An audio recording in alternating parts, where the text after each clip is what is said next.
Hello, school psychologists, school counselors, and other school-based mental health professionals. My name is Susie, and today I'm going to share with you how I keep organized as a school psychologist with a counseling caseload of over 25 students.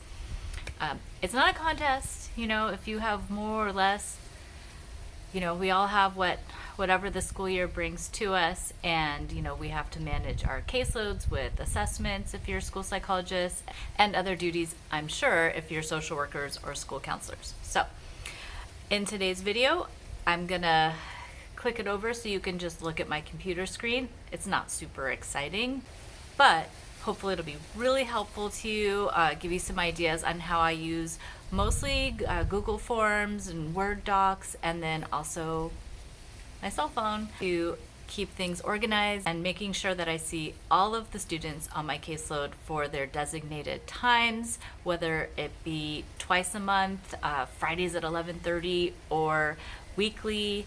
I have a lot of different groups. I'm sure you do too. Some students I see individually, and it gets crazy. So these are the systems that I use, and I used to use, before COVID, paper. So each student had their own little folder that I had in my file cabinet, and I had, a nice piece of paper that was just a log, and I would put the activity, the date, and so forth and so on. But I really did often fall behind on logging their counseling. Like, I didn't always do it at the end of the day. Sometimes I did it on Friday. I would forget what activity we did. So this system I started during COVID because it was digital. That's why I was using Google Forms and Google Docs and Google spreadsheets, right? To help myself keep organized, and I'll give you a few tips on how I use it, and maybe it'll be helpful for your own organization in your office. So here's the video. Okay, so this is the first system that I have to help plan out each week on knowing which students I see weekly, which students I see every other week. As you can see in the first column, I have the students' names, and then I put the day of the week that I see them. I have two different schools that I'm working at, so it's important to kind of designate, weekdays and not just. I have two different schools that I'm working at, so this system helps me stay organized. And what I do is I do have access to a color printer at one of my schools, and so the students that are colored together are grouped, and then the students that are do not have a color are individual counseling. Some of them might have a color, they're individual, but maybe they used to be a group, or sometimes they'll occasionally join a group. So as you can see, my schedule's a little bit crazy. I do have a lot of counseling students this year. I started with like 8 students maybe between both schools, and now I'm up to like 25, 26. I'm not even sure. I lose count. I added one just last week that I'm going to just see him individually because I don't have anyone that he pairs up with well. So then in the second column, I have their grade, and then the third column, I have what time I've indicated to their teacher that I'm going to try my best to consistently meet with the student. It's not a perfect system. Some days if I have an IEP, most of my IEPs are after 2 p.m., but there are times where staffings or different kinds of meetings come up, and I have to move their counseling. But I think one of the most important things you can do for your student is to see them consistently at the same time every week, or if they're twice a month, see them, every other week. And then I have a minutes column because all of my students, based on their IEPs, have different minutes that either I determined was the appropriate amount of time for whichever reason. Maybe they're a student that just 15 minutes is as much as they're going to be able to tolerate to sit and, watch a video or play a game or talk about a skill. Some students might just be more like check-in. Other students can do, a full 30 minutes or need to do a full 30 minutes once per week. And then in the next column, I have their teacher. And then the extension number, I find that that's very helpful to be able to quickly have the extension number to call the student, especially if some students I do pick up myself. I'll walk over there. They need a little escort, but other students I can call and have them come over. And then I have a column for just a general summary of the topic so that it's just kind of quick access to get my brain to work if I didn't have anything specifically planned for that week's session. I can look and say, oh, self-regulation. Okay, we haven't done this activity. Let's do this activity. And then I have a column indicating if they have an IEP. And as you can see, a lot of the students that I've added, I just haven't even filled this out 100% because it's been a crazy school year.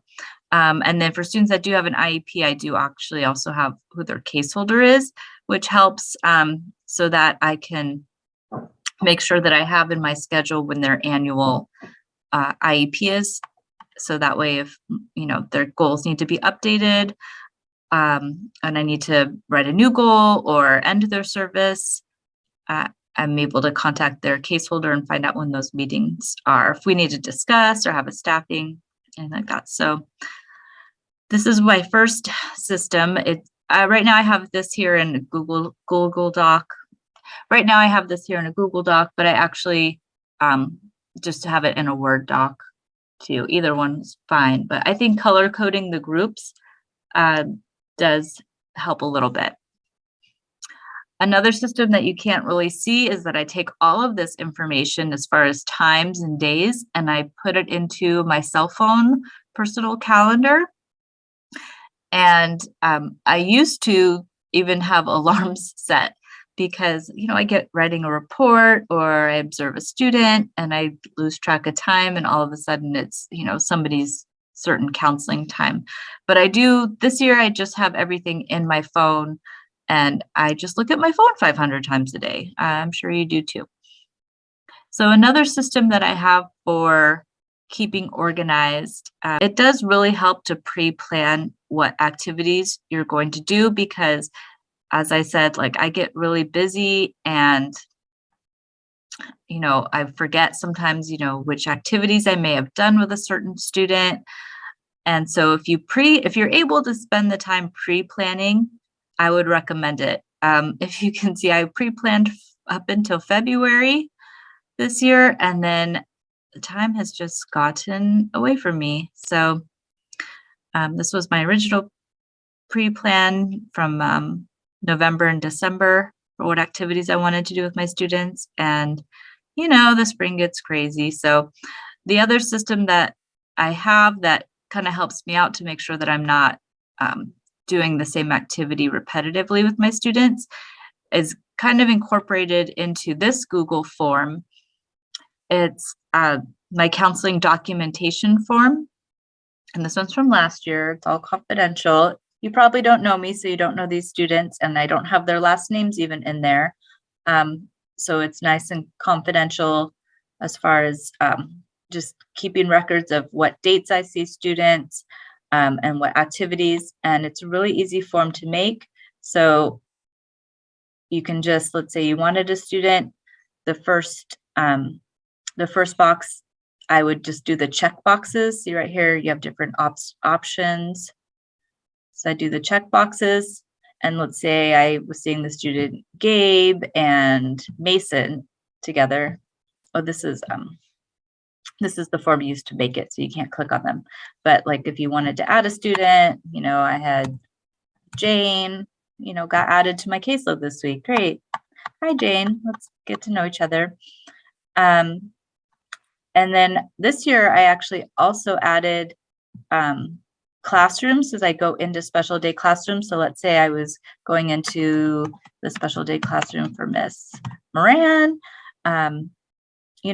Let's say Liam, the student Liam and Nadia were in Miss Moran's class, but I did something for the whole class, then I would click all of those boxes just so I have a record that I did something in the whole classroom and not just individually for those students. Then the next section, I have, the date of the session. And then I have an attendance box that I created. So if you're not familiar with making Google Forms, so all you do is you add a question, and then you can choose what kind of file it's going to be. So maybe you wanted just a drop down. So option 1 is coping skills group. And then option 2 is anger management. And number 3 is empathy. And then social skills. So then you're able to make that kind of box. So now you have, topics covered or type of group, type of counseling group, or individual. There you go. Now you have a new type of category. So I have date of session, attendance, and I just have pretty simple activity. So I write what the activity is and then results of session, progress towards goals. And then this Google form is really nice because you're able to enter in your information, and then it creates under responses, it creates this really nice graph that you can use for each student. So you can see their percentages. And then the best part is actually up here under view responses in a Google Sheet. And there is all the information. So when you're going back to, log things in for your district to get funding, you can see what days, the date of the session, attendance, the activity, results of session, and this is all useful. And you can look through. So I have it from the very beginning of the year. And so let's say on 10/15/2020, I had a group with Liam and Elliot. They were both present. We played the Tower to Empathy game. And the results of my session, I indicated good discussion about empathy and focused with Elliot on talking about empathy for his teacher and thinking before he speaks and interrupts instruction. So just things like that are what I do for my progress notes. Your district may have different requirements. So on this date, I did the Stop, Relax, and Think game with 2 students named Logan and Dimitri. And I said students were engaged in activity and were able to discuss emotions and basic coping strategies. So it's nice just to have a little bit of notes on how your sessions went. And then you can also see when students are absent. As I said, so when you do that logging, it's all there for you. And all you had to do was fill out the Google form. And I found that this was a lot easier than writing hand notes. I'm kind of proud of myself for going into the digital space for my planning and organizing. I'm going to show you real quick. So this year's, I'm just going to show you. So let's say I saw the students, Samantha and Joseph today. So then I click them and then I put in the date. And let's say I saw them at the school I work at called Village, and I saw them in Mr. Simmons' class with maybe the other students. Or if I didn't, I just saw them in my office, and then I just unclick that. And then attendance. This year I added a few more attendance things, session refusal, sometimes we have those, student unavailable, like testing, field trip, student quarantined. I added a little bubble for that. And then I also added one separately, just student present via Zoom. Because some students were quarantined, but then they still were able to attend via Zoom. And same thing as last year, I have activity and then results of session. So these are just systems that I use to keep organized. Hopefully these are some good ideas that can help you. For this one, I don't know if I mentioned that I printed out and I pin it right next to my desk and both of my offices. So it just helps me keep my head on straight when things get a little wild and crazy. during the school year. So thank you for watching this video. I hope that some of my tips were really helpful and that you got some new ideas on how to keep things straight during the school year. And I use those Google Forms. I find it so much easier to use it because it's on my computer. I could be writing a report and then all of a sudden I'll remember, oh, I forgot to log counseling, and I just click on that Google form. I have it in my taskbar in my browser, and then I just enter it in, and then that way too much time doesn't go by. I don't forget what the activity was and how the students were, because we just need systems. I know in one day I might do 15 different things as a school psychologist. So, remembering to log that counseling information so that when our district wants to know what dates we saw students for billing, we have it all ready to go there for them. Or we have to log ourselves, I'm sure you do too. And if you found this video helpful, please click the like button. That would be great. And if you are liking my channel, if you're finding some of my tips helpful and some of my product descriptions helpful, please subscribe to my channel. One new feature of my channel that I do have now is I have stories that I'm reading that are like social emotional stories that you can use in your counseling sessions. And then another tool that I have available that's kind of newer in my channel are my games. And these are games that I play via Zoom, and I kind of created them into videos. So like there's a self-esteem game, and there's an empathy pizza game, and those are all my games. I don't know if you've already used them and you didn't realize it was me, but that's me. So have a good day and good luck with your organization. Bye.